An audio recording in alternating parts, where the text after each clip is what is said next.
He would beat me up maybe 4 times a week. The face was gray, purple, whatever, and the head was very, very soft. I told him that I want to write a book about my life, the journey from when I met you until now, and it is about abuse. So already he was in his full swing, doing his thing that he's known for, his expertise, which was beating. I was 25 years when I met him, and we met in a very funny way, and I cannot even go into details for that because it's a long story, but I was just jolling around and somehow we met. As someone who was born in Lesotho, so I was too much primitive, if there's something like that.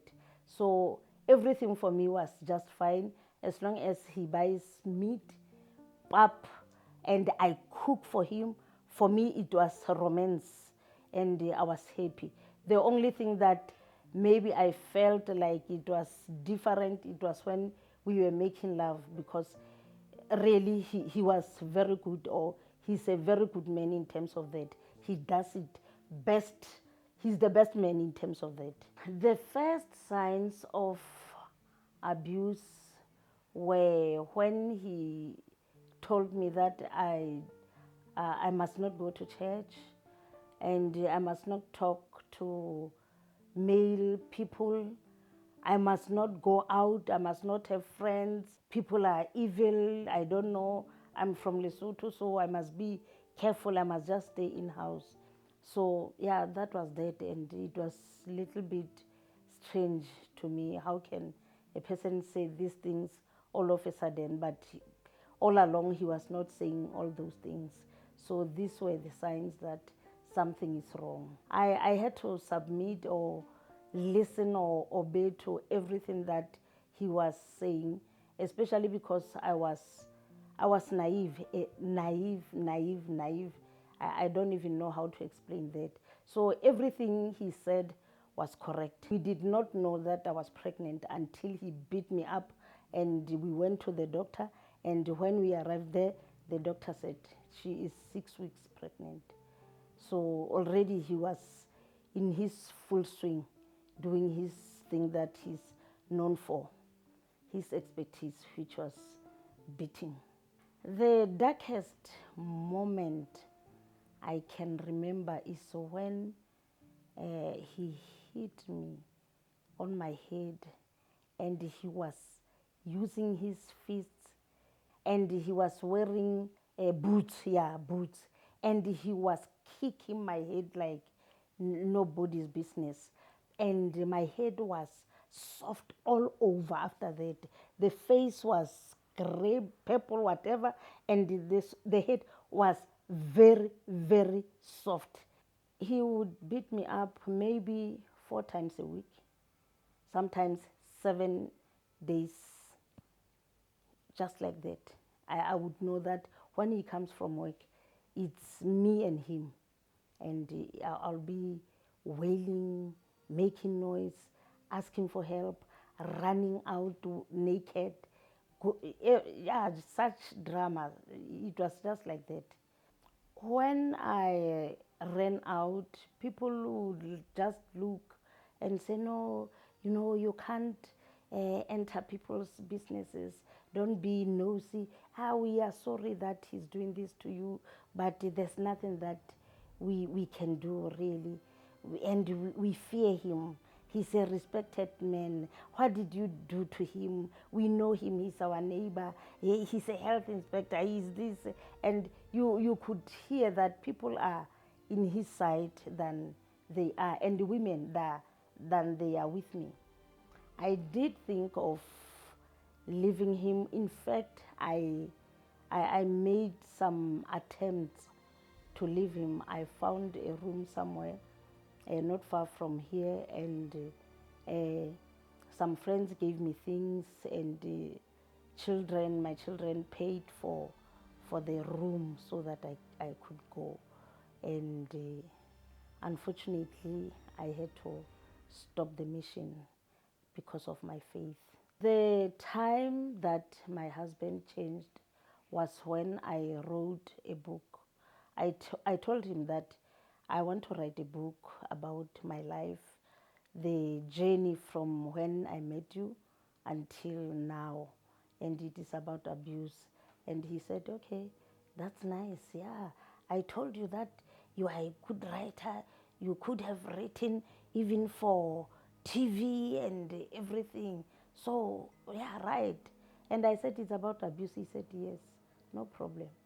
And when he said, yes, no problem, I thought maybe uh, he did not think I'm going to write the book the way I'm saying. And the book is about him and me, or me, him and I. And I wrote the book, and the book was launched also on my birthday in 2017. And at the book launch, my husband gave a speech. And when he gave a speech, he said something like, yeah, I used to, you know, touch my wife and leave her, touch and leave her. And, and I was listening. And because he was saying this thing as if it's a small thing, he did not know, or he wasn't aware that somebody's emotions, feelings, and everything has been tampered with. I was no more the person that I was. And he comes here and belittles everything as touching. And when I gave the speech, I said, this man that you saw here is my husband indeed, but what he's saying, he's watering everything that he did to me. This man beat me up. After this book, because now there were pastors, there were people from the community, there were well-known people, and after that, that was the medicine for me, and he stopped beating me. And now he became verbally abusive, and he will call me names. You are foolish, foolish, you are foolish. And he will repeat it, the word foolish, into my ears so that I can take that and make it my own. But I thank God because, every time he would say all those things, I have a daughter who is not married, and I was with the child the day he was repeating this foolish, foolish, foolish in my ears. And this child said, don't worry. You know what? Papa is saying all these things to you because he knows that you are very vocal, you are very intelligent. Yes, you did not go to school, but you are very intelligent. Now he's afraid of your wisdom. Now he's trying to, suppress you so that you don't come out to be a better person. Continue, flourishing, Mama, and don't listen to those words that you are foolish because you are not foolish. The day he gave his genuine apology, according to me, I think it was on the 8th of October 2023. He said, yes, I thank God for my wife and her life because this woman, blah, blah, blah, blah, blah. But after that, he sighed, or he took a pause, a long pause, and he said, I want to apologize to her and to God and to everybody here because indeed I abused her. I used to beat her. I was a woman batterer, and I regret everything that I have done. I pray that God really forgives me for what I have done to her. That was the day that I felt healed. No, I think you can see that little bit I want to cry, but I hold myself. I think something that helped me to hold myself, it is because of that apology. Because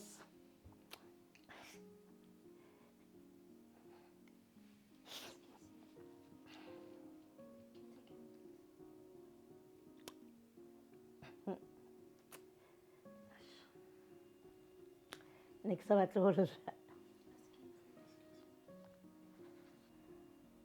it could not erase what he did to me, but somehow the opening that was in my heart was sealed or was closed on that day.